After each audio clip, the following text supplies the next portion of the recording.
Hi everyone, Senator Jason Rarick here at the Capitol, and today I want to talk to you about a subject that's all too familiar here in Minnesota, and that is fraud. One more story coming forward, and people want to say we're not hearing about this, and I know we go back to Nick Shirley with his video, and there's so many people that, that was the first time they heard anything. But this goes back, there are so many groups, and again, Channel 5 exposed this one, but it's not something that hadn't been known about. But it's another $100 million program that Democrats propped up when they had full control in 23. And this is something that we have been talking about for years, all the way back to when I was on the Jobs Committee, talking about all these grant programs that we run through for training people or, what have you, that they come in with this concept of an idea and Democrats vote to give them money. And we've been saying for years, let's move to a pay-for-performance model that would say you have to prove to us you've accomplished what you say you're going to do before we actually give you any of the money. And the funny thing is, Senator Champion, who was quoted in an interview, he literally said, "We all know there's no fraud." He said that in February. And here we go. The proof is out there. There absolutely is fraud.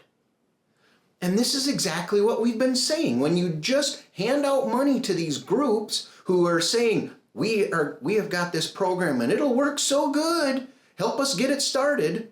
And what Channel 5 found out is that some of these businesses, when you show up, they're not even there. We haven't helped start a business or some program to help people.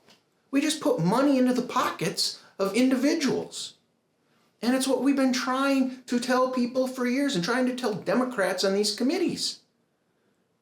And yet here we go, and I hope some of these people will be held accountable. Unfortunately, we look at some of them, and in their area, right, the people are never going to elect somebody different as long as that individual continues to run, and that becomes part of our problem. So I hope as we hear more and more about all this fraud, there is going to be an uprising of people to say, enough! We have to change the way we're doing this. And it's not like this is something new. Like I said, we have been talking about this for years here at the Capitol, saying we have to do this in a different way. And I hope this is finally, when we come back, not only with these grant programs, but just all funding, that we go to a zero-base budget. And everybody has to come back in and basically prove why you need the funding you need.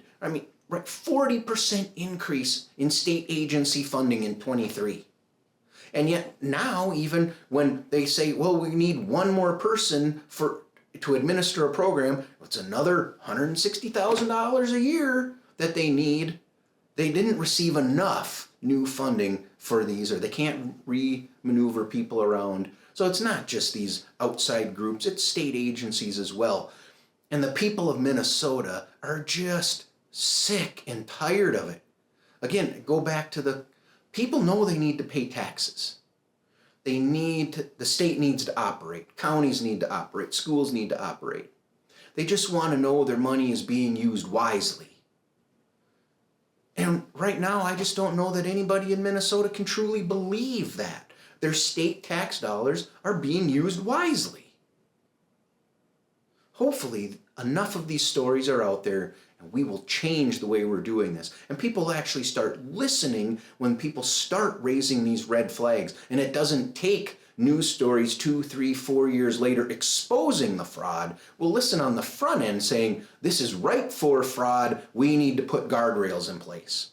That's what really needs to start happening. And I hope the people of Minnesota are finally sick and tired of the fraud. And we'll get back to all this discussion before November, because that's what we truly need to change here in Minnesota.